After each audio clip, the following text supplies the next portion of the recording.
ಬಾರಿ ಮೇ 30ಕ್ಕೆ ಮುಂಗಾರು ಕೇರಳ ಸೇರುವ ಮುನ್ಸೂಚನೆಯನ್ನು ಹವಾಮಾನ ಇಲಾಖೆ ನೀಡಿದೆ. ಮಾಮೂಲಿಯಾಗಿ ಜೂನ್ 1ಕ್ಕೆ ಕೇರಳ ಮುಟ್ಟುತ್ತಿದ್ದ ಮುಂಗಾರು ಈ ಬಾರಿ ಒಂದು ದಿನ ಮುಂಚಿತವಾಗಿಯೇ ಕೇರಳ ತಲುಪುತ್ತಿರುವುದು ಉತ್ತಮ ಮಳೆಯಾಗುವುದಕ್ಕೆ ಮುನ್ಸೂಚನೆಯಾಗಿದೆ ಎಂದು ಹವಾಮಾನ ಇಲಾಖೆ ಹೇಳಿದೆ. ಜಿಲ್ಲೆಯಲ್ಲಿ ಕಳೆದ 8 ದಿನಗಳಿಂದ ಅಲ್ಲಲ್ಲಿ ಮಳೆ ಸುರಿಯುತ್ತಿದೆ.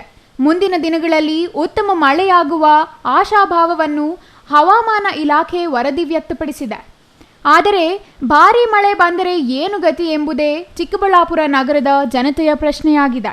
ಯಾಕೆ ಅಂತೀರಾ? ಜಿಲ್ಲೆಯಲ್ಲಿ ಆಗಲೇಬೇಕಿದ್ದ ರಾಜಕಾಲುವೆ ಮತ್ತು ಕೆರೆಗಳ ಅಭಿವೃದ್ಧಿ ಈವರೆಗೂ ಆಗಿಲ್ಲ. ಜಿಲ್ಲಾ ಕೇಂದ್ರದಲ್ಲೇ ಪ್ರಾಬ್ಲಮ್.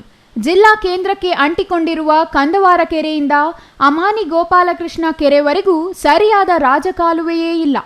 ಕೆಲ ರಾಜಕಾಲುವೆಗಳನ್ನು ತಾತ್ಕಾಲಿಕವಾಗಿ ದುರಸ್ತಿ ಮಾಡಲಾಗಿದೆಯಾದರೂ ನೀರು ಸರಾಗವಾಗಿ ಹರಿಯುತ್ತಿಲ್ಲ. ಕೆಲವೆಡೆ ಸಣ್ಣ ಪ್ರಮಾಣದ ಕಾಲುವೆ ಇರುವುದರಿಂದ ತೋಟಗಳ ಮೇಲೆಯೇ ನೀರು ಹರಿಯುತ್ತಿದೆ. ಹೀಗಾಗಿ ಈ ವ್ಯಾಪ್ತಿಯಲ್ಲಿ ಬೆಳೆದಿರುವ ಅಷ್ಟು ಬೆಳೆಗಳನ್ನು ಭಾರೀ ಮಳೆ ಅಪೋಷಣ ಪಡೆಯುವ ಆತಂಕ ರೈತರಿಗೆ ಎದುರಾಗಿದೆ. 2022ರಲ್ಲಿ ಭಾರೀ ಮಳೆ ಸುರಿದು ಆಗಿನ ಮುಖ್ಯಮಂತ್ರಿ ಬಸವರಾಜ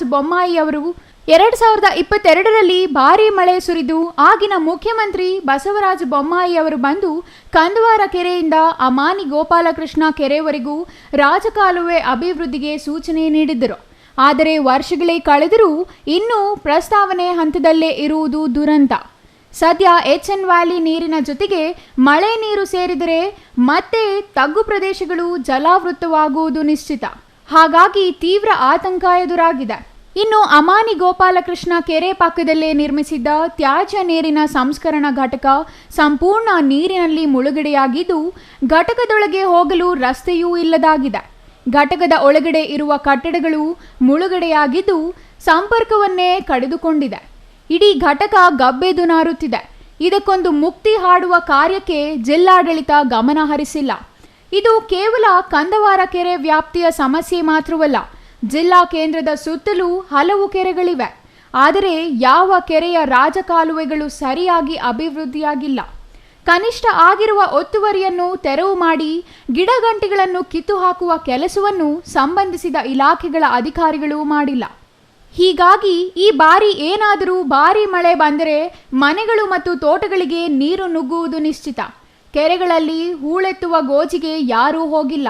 2020ರಿಂದ 2022ರವರೆಗೂ ಜಿಲ್ಲೆಯಲ್ಲಿ ಭಾರೀ ಮಳೆ ಸುರಿದಿತ್ತು.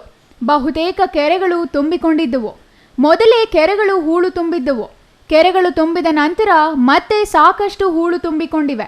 ಆದರೆ ಕೆರೆಗಳು ಖಾಲಿಯಾದ ತಕ್ಷಣ ಹೂಳು ತೆಗೆಯುವ ಕೆಲಸವನ್ನೂ ಮಾಡಿಲ್ಲ. ಈಗ ಮತ್ತೆ ಮಳೆಗಾಲ ಬಂದಿದೆ. ಆದರೆ ಕೆರೆ ಮತ್ತು ರಾಜಕಾಲುವೆಗಳ ಸ್ಥಿತಿ ಮಾತ್ರ ದೇವರಿಗೆ ಪ್ರೀತಿ ಎನ್ನುವಂತಿದೆ. ಚಿಕ್ಕಬಳ್ಳಾಪುರ ಜಿಲ್ಲೆಯಲ್ಲಿ ಸಣ್ಣ ನೀರಾವರಿ ಇಲಾಖೆಗೆ ಸೇರಿದ 201 ಹಾಗೂ ಜಿಲ್ಲಾ ಪಂಚಾಯಿತಿ ಇಲಾಖೆಗೆ ಸೇರಿದ 1332 ಕೆರೆಗಳು ಸೇರಿ ಒಟ್ಟು 1533 ಕೆರೆಗಳಿವೆ.